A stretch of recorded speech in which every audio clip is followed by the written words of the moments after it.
சொன்னாங்க ஸல்லல்லாஹு அலைஹி வஸல்லம் அவர்கள், ஒரு முஸ்லிமை அல்லாஹ் சோதித்தால் அவர் சொல்லட்டும் அல்லாஹ் சொன்ன வார்த்தையை இன்னா லில்லாஹி வ இன்னா இலைஹி ராஜிஊன் என்று அவர் கூறிவிட்டு, அல்லாஹும்ம அஜிர்னி ஃபீ முஸீபதி வஹ்லுஃப் லி கைரம் மின்ஹா என்ற துஆவை ஓதட்டும் என்று நபி அவங்க சொன்னாங்க. துஆவுடைய அர்த்தம் என்ன?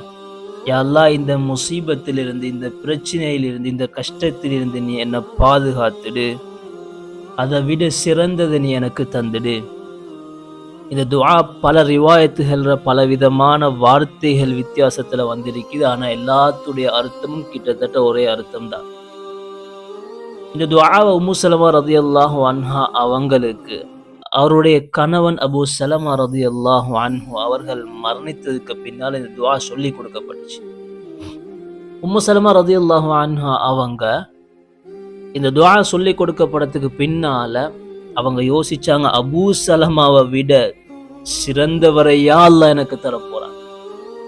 அந்த அளவுக்கு ஒரு சிறந்த கணவர், கண்ணியமான ஒரு கணவர் அபூ சலமா ரலியல்லாஹு அன்ஹு அவங்க, அபூ சலமாவை விட சிறந்தவரையா அல்லாஹ் எனக்கு தரப்போறான்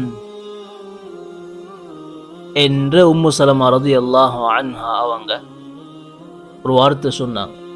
கண்ணியமானவர்களே, அல்லாஹ் ஜல்ல சுப்ஹானஹு வ தஆலா இந்த துஆவை ஓதி வந்தாங்க. அல்லாஹ் அபூ சலமாவை விட சிறந்த ஒரு கணவரை அல்லாஹ் கொடுத்தான். நபி ஸல்லல்லாஹு அலைஹி வஸல்லம் அவர்களே திருமணம் கேட்டு போனாங்க.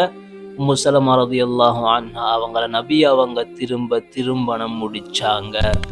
அல்லாஹ் அபூ சலமாவை விட சிறந்த ஒரு கணவரை எனக்கு தந்துட்டான் என்று உம்மு சலமா ரலியல்லாஹு அன்ஹா அவங்க பின்னால சொன்னாங்க.